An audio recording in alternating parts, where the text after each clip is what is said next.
Hello and welcome to the short Vort on Parsha Shemini. In the beginning of Perek Yud, chapter 10, the Torah talks about the tragic death of Nadav and Avihu because they brought a fire that was a strange fire on the altar that they were not commanded by Hashem. Rabbi Yaakov Kamenetsky in Emes Yaakov shares 8 different reasons why they were punished.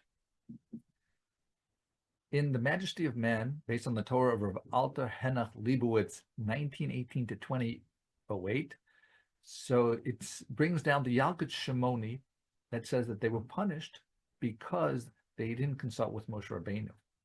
In addition, they were also punished because they did not consult with each other. Now, this is interesting. We can understand why they should be punished for not consulting with Moshe Rabbeinu, their great uncle, the leader of the Jews, spoke Pel Hashem. He spoke directly with God.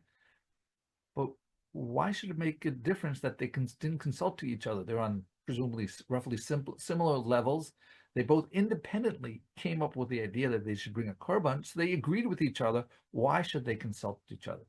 So R Leibowitz says that this teaches us about a lesson from Chazal, the importance of getting advice.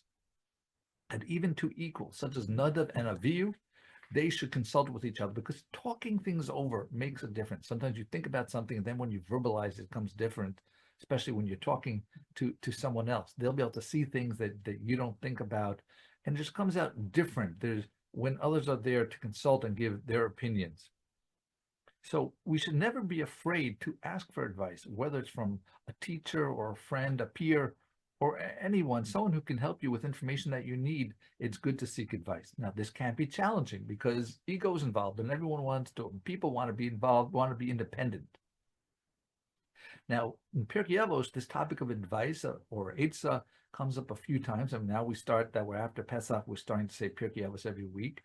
And there are several times where Eitzah is mentioned or being wise and asking for advice. There's in chapter 5, Ben Chamishim Le'etzah, that when you're 50, you're able to give advice. But the Perek Daled, you have Ben Zoma tells us that who is a wise man, who's a chacham, halomed mikol adam, someone who learns from every man. As Rabbeinu Yonah says that you should seek to get the wisdom for the Torah as if it was silver and for gems. Now the Rav Chaim Volozhin, in his Sefer Ruach Chaim, he lived 1741 to 1829. So he says that there's a folk saying that people ask for advice and then they do what they're going to do anyhow. So why do they bother asking for advice?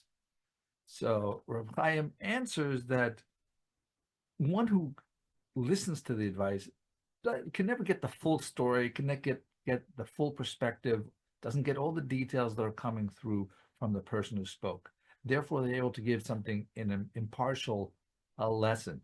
Meanwhile, the person involved is very narrow in the focus.